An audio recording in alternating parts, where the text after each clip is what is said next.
PS Charles Hinga is in the studio. Good morning, PS. Good morning, Latif and the team.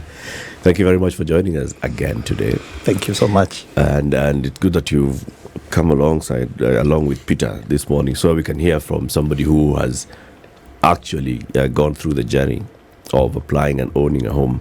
I have very many questions, but I'll ask City to go first. Bueno, PS, thank you for coming again. Whenever a subject matter like this one of housing rears its head, the one thing it does, it produces a lot of heat. And the heat usually has nothing to do with the housing project. The heat has to do with the history of government projects, not necessarily housing. And in this country, these stories go back to independence, where they're talking about the Africanization process, where they're talking about the process that brought about the ownership of businesses by Africans, the employment of youth. There's a history of stories, but the story that is never told is the successful bit of these stories. What is highlighted is the things that went wrong, and yet not everything went wrong. National housing has been in existence for a very long time, and they have never stopped putting up houses. I want to just talk to us a little bit about national housing and the houses it has put up, and the citizens of this country who have benefited from national housing over time. Thank you very much, and it's a pleasure to be back here. And let me first of all say that from the last time that I was here, it gave me sufficient time to speak to Kenyans, and I think to me that was a very defining moment, because you must be having a very big viewership, and a lot of people started calling and they say, now I'm starting to understand. So first of all, thank you very much. And let me also note that this is the third time in maybe as maybe 3 weeks that I've been here, so I can say you're my friend. But you've asked a very pertinent question. But before I actually give the answer to that question, it is very, very important that I said I bring somebody. That I bring somebody to talk through this program, because I think what we forget when all the noise has settled is that behind this program are faces, their people, their dreams. The gentleman that has just spoken have been producing doors for many years in this country. They know how to make doors. What they have not gotten, they have never gotten a fair shake. This country of ours, and we must sustain this conversation, we have a great deal of inequalities. Mwema and his team have been to all their workshops, both on Ngong Road, Kamukunji, and Kariobangi. Kariobangi, slightly better, I think during Moi's days, they got workshops, they managed to get a bit of mechanization, but go to Kamukunji.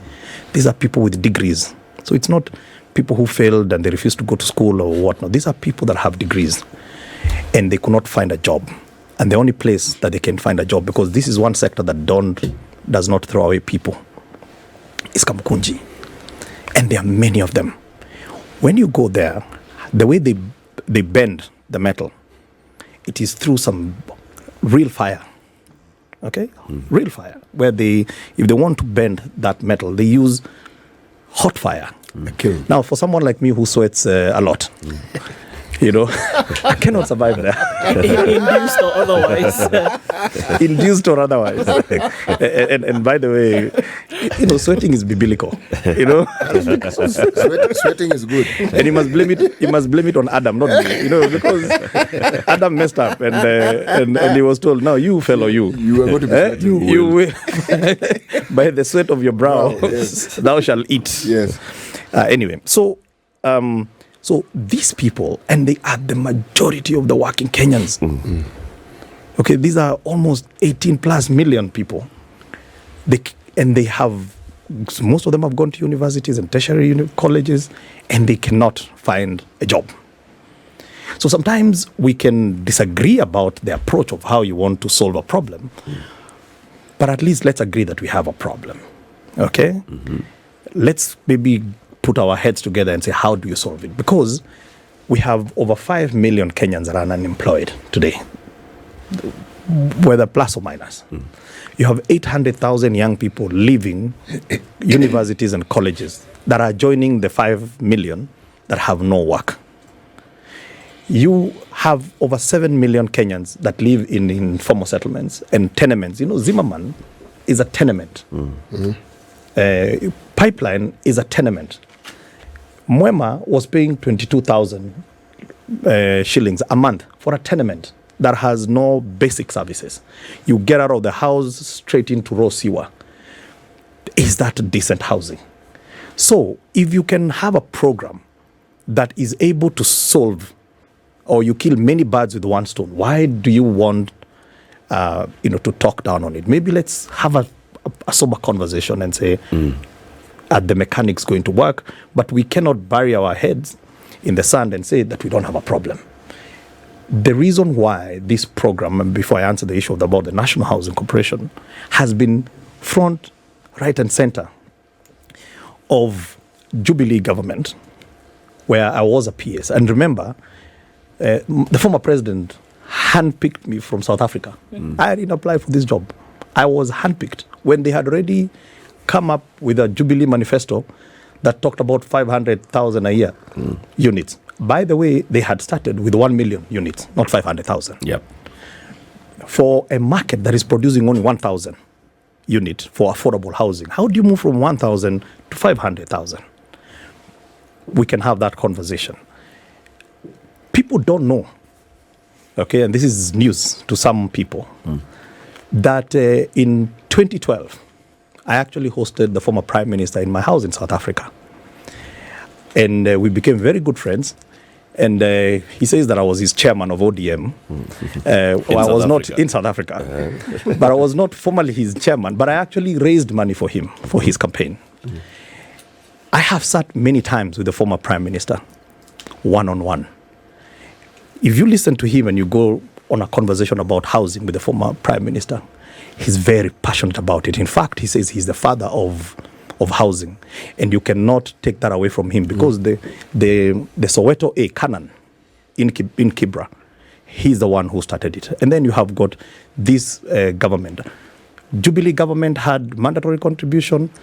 When you go to Azimio plan manifesto had mandatory contribution, and you have this one that has mandatory contribution. So there is actually, if there is one agenda that should not be dividing many people, is this one, because you said in the campaign trail that you're going to have 1.5%. I think that was, Azimio actually were explicit. They said 1.5%, 1.5%. Kenya Kwanza actually never put it in writing as to how. So if the debate today was why 3%, why not 1.5, I think that will be, the context will be ready. But let me talk. Let me answer your question now, and it's important that you brought this issue of National Housing Corporation. For you to understand the history of National Housing Corporation, you need to go back to the 60s.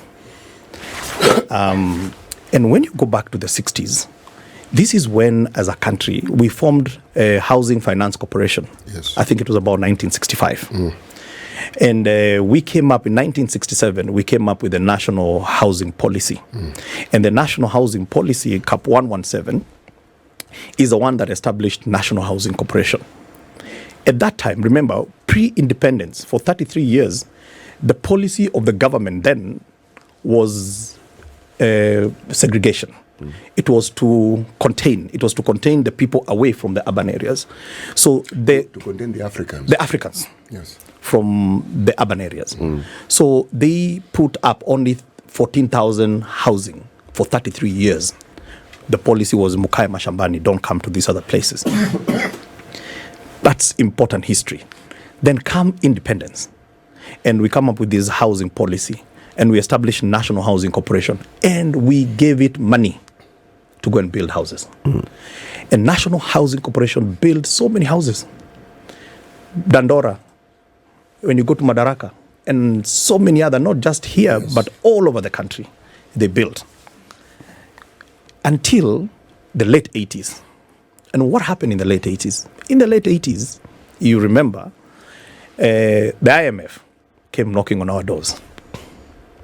Didn't they just? The World Bank And all these Bretton Woods institutions came knocking on our doors. And what do they say? Structural adjustment. They say government has become too big. You have too many people who are working and they're not providing core services. Can you downsize government? And why are you in housing? Can you leave it to the private sector? So it's not your core mandate. It's not your core mandate. And from that day, and you can check in the budget today, because we are in the budget season, National Housing Corporation has never received a cent from government.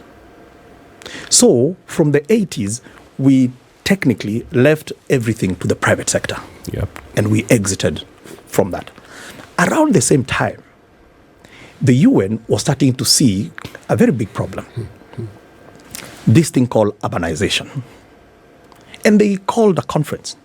And they said, we need to do something about this urbanization, because at the rate at which we are urbanizing, and at the rate at which when the people come to these urban areas, they are not able to find basic services. And they went and defined what is a decent home. The UN defined it. They even defined how much you should be paying to afford. So the affordability was actually defined. But then it was left to countries to think of how to implement. To think about how you're going to implement the urbanization agenda. Now, politics aside, noise aside, I left a very comfortable life to come here because I was given an assignment which I believe is a very serious assignment. And this is one assignment that I take so seriously. I had no reason to come back here. So this is something that I actually believe in. And I believe in it because I have seen that when you're committed to something and your heart is in the right place, you're going to create the likes of Mwema. These are 55 new homeowners that will never otherwise have ever owned a home. They will have continued paying the same amount of money in Zimmerman. And he will have, after many years, passed away and has nothing to bequeath to his kids. And if they don't get a break in life, I was born in a slum too. But somehow, I got a break in life. Not many of us who were born there got that break. So sometimes when you see the sweating coming out because of the passion and whatever it is, it is because this is something that I believe in. Because behind the program, behind the noise, there are people. And they are our people. And we share the same umbilical cord. And that umbilical cord is what is called We Are Kenyans. And for that alone, and by the way, this thing, you don't do it for fame or fortune. I mean, if it was for fame or fortune, I would have packed my bags and gone back. Now you're already famous. Now you're famous. Now I'm a celebrity. But if that was your motivation, and then, behind this are so many people that you'll never get to meet. So if you're doing this because maybe a politician is doing this because I want to be voted for, different motivation, you'll never get to meet these people. All right? But it is something where we can, again, we're having a national dialogue. We're having a national conversation. Yeah. We should not fight about it. And by the way, and this bill that is actually there, which I'm sure we're going to come to, is going to change, because that is what public participation is all about. That's what. So all this conversation is actually going to yield some fruit. Absolutely. Okay. P.S. You've talked about many things, even not just today, but previously. You, the president, and others who talk about the housing fund, you talk about very many things. Employment is a big issue. This one will provide employment. This will address our housing deficit. This will address our savings culture. This will look at home ownership. There's too many things that you're talking about, and sometimes it's not clear what is the primary message. Are you asking people to contribute 3% of their basic income into a savings scheme? Is it putting money so that other people can get employed? So am I doing this as a social move? Is this so that I can own a home? Are you trying to address a home ownership problem because we have less than 20,000 mortgages? Is that the issue? What exactly is the main thing that we need to... we understand the affordable housing, the 3%. And that's a very fair question. The existential risk for our country today is unemployment. We are in the middle of a global economic crisis as we speak. And you need to go back to history to understand when you're faced with such a challenge where the economy is not doing well, when the economy is leaking jobs, like we did during the COVID time. We leaked a lot of jobs. And we have actually really not recovered, because as we are recovering, then we have this China-Ukraine crisis. What do leaders do? You have got to go back and look at your basket. A basket that has shrunk, because it has shrunk because businesses are struggling to produce even the revenue that government needs. And you ask yourself the question, what is it we are going to do to stimulate this economy? What are some of the programs that we are going to embark on that are going to stimulate the economy? What is it that you're going to do? Because jobs don't get created because people come for talk shows and morning shows and sit in whatever and talk about economic theories. Jobs get created because you have a plan, a deliberate plan. Jobs get created because you are supporting sectors like manufacturing. So the question is, what are you manufacturing? Because we manufacture things. So what is it that you're going to do tomorrow that you're not doing today that is actually going to spur up that manufacturing? And that is at the crux of why housing. Because we have said, we all agree, almost every household, you probably have somebody that you know that is unemployed today. So we've said we have an unemployment problem. So what sectors should we be supporting? Where should we be putting the very limited dollar that we have now? What program can we put it in? And we said, let's go look at the various sectors that can produce jobs. And at the heart of it is manufacturing. Then you go and look at manufacturing, okay? And you realize that you just can't manufacture for the sake of manufacturing. You must have a market. You must create, and you must be deliberate about creating a consumptive demand. That consumptive demand is what, together coupled with other policies, is what drives jobs. So creating jobs is, you don't need to be a Harvard economist, you just need common sense. Support a sector like manufacturing that produces jobs. Support sectors like cottage industries, where we have warehoused so many jobs. And if they're producing jobs, how can you scale them? Okay. So housing, first of all, answers the first question. Is this a sector that is going to create jobs? Now, when you disaggregate a house from the four walls and a roof, and you go to its constituent components, almost everything in this house is an industry.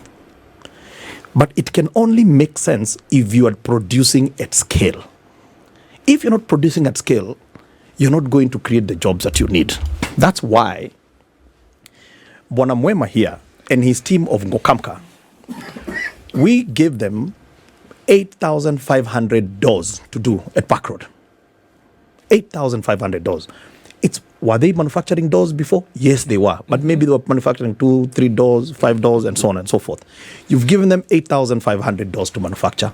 That's 122 million that has gone directly to that particular sector. You have spurred that economy. And lastly, if you still take the doors, and I have 69 components that we have disaggregated, and we've actually produced a Juakali manual, which they have, and we have standardized those products. And we've said, if 1,370 units in Park Road produced 8,500 doors, how many doors can you create with 200,000 houses? And when you calculate, that is about 1.2 million doors. If 8,500 gave you 120 million, that went directly to a sector that is producing jobs. When you do 1.2 million, how many jobs and how much are you talking about? You're talking about lot, 17 but billion. PS,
is trying to do is solve an unemployment issue.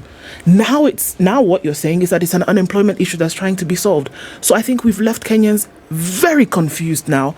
And if there's any kind of room for speculation as to what may be going on, I think we've laid the case very well for that this morning, because the question still remains, what exactly is going on?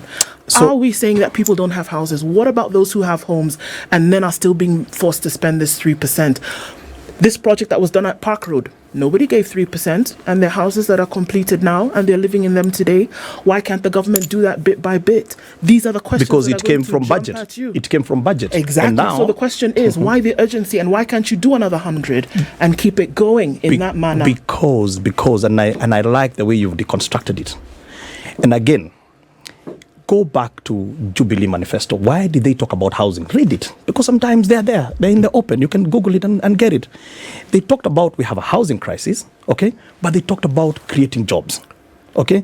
Go to, I don't know, it's called COD then, or I don't know what it was called. What was it called? The one that competed with Jubilee. They had... That was called NASA. NASA, yes, NASA. Okay. NASA. NASA, go and look at it. They had said, we're going to do housing. And the housing was linked to jobs. Yep. Okay? Go to Kenya Kwanza, and when they talk about the bottom-up strategy, they said we have spent almost 9 trillion the last couple of years, okay, in debt. And where did we invest our money? We invested our money in good infrastructure, roads, and nobody can doubt about that. Yeah. But did it produce the jobs that we needed? And they said no. So they said, now let's try. Our plan is to focus on the sectors, okay, that are going to produce the jobs. Okay. That's important. Yeah. And as I said, you cannot produce jobs unless you have a deliberate plan. And you cannot produce jobs unless you are investing both money and policy in those particular sectors. So you've asked a very important question. How did you do Park Road? Park Road was done through budget. Okay? Now, let's work out the numbers. If you want to do 200,000 homes a year, okay, at an average of 2 million a unit, that is 400 billion. Okay? Yep. 400 billion. Now, what is the devolution budget? Well, it's the entire devolution budget, actually slightly more. This 400 billion, if you were to go to the exchequer, let's think about it. Because the budget is out there for everybody to see. What is the total income, revenue that we are projected to collect in this coming financial year? Just over 2 trillion. Let's call it 2 trillion. But how much are we paying to service our debt today? It is over 1.2 trillion. That is how much we're paying. You have not funded anything. You have not funded salaries. You have not funded education, which is a social service, and so on and so forth. So, is the option of creating jobs going back to the revenue? Now, you can say yes, but how does government generate revenue? I will tax you more. Yeah. Okay? So, it's either I tax you more, or we say, let me go out to the market and borrow. Now, our debt ceiling at the moment is sitting at 10 trillion. I think we just have a headroom of about 600 billion to hit our ceiling. So is that a place where we're already paying 1.2 trillion a year to service the debt? Is this debt going to be sustainable into the future? And that's why you see our agenda is to reduce the debt, because you're producing 2 trillion, you're paying 1.2 to other people's money. Now, then we say, how then can we still, because what is urgent is that we need to produce those jobs. Okay? Now, where are we going to get the money to do that? Okay? We have found a space. And what is that space? That space is saving. It is saving, because we are saying that as a country, okay, as a country, our savings are pretty low. When you compare our savings to GDP, are one of the lowest in the world. Okay? The money that we got from China to come and build the roads here, it is Chinese people's savings. They have saved. Because that's, when you go to the Eurobond, who are the subscribers of that bond? It is people's pension money, okay, in Europe. So why can't we save ourselves, okay, and the money remains yours? Okay? The money remains yours. But the reality of the matter is that we must be able to get the money to invest in the sectors that produce jobs. Okay. The question which is fair is, do I tax? Do I borrow? Or do we save together? You save. So And I this am is not a happy- tax, this is the savings. That's how the savings comes in. Okay.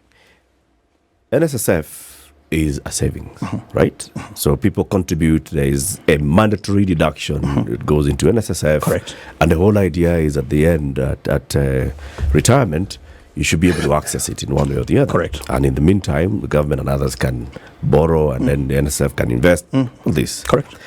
This fund, the National Housing Development Fund, when it's deducted, my money, where does it go to? Who manages it? NSSF is managed by a board of trustees, Yep. and the trustees, the contributors are represented there. The workers are there, the employers are there, the government is there, and others who are helping to manage this fund. Correct. What about this fund? It is going to have the same thing, and actually, you've also highlighted what has been our biggest dilemma, and I'll tell you what is our dilemma. That information that you're talking about is going to be released, and why has it not been released? It is because that one is contained in regulations. Okay, if you read the current bill, it says that it will not be implemented until the regulations are in place. Now, without getting very technical, regulations cannot supersede the statute. Of course. Okay, so you cannot release regulations when you have not amended the statute. So the reason why you have not seen us put out the governance structure, which I am happy to share with you, okay, is simply because, as we speak, the statute has not been amended. We must go through the finance bill, amend whatever constituent statutes that you need to amend, and then operationalize the housing fund. So the first thing is that the housing fund, as it is right now, is the governing statute, is the Housing Act, Cap 1117. The regulations are going to be gazetted as per Section 27 of that Act, which is by the Cabinet Secretary, and the regulations are going to be there for everybody to see. The main trustees, because this is people's money, and very important is that this money will never see the exchequer. It will never come to the consolidated fund, because this is not GOK's money.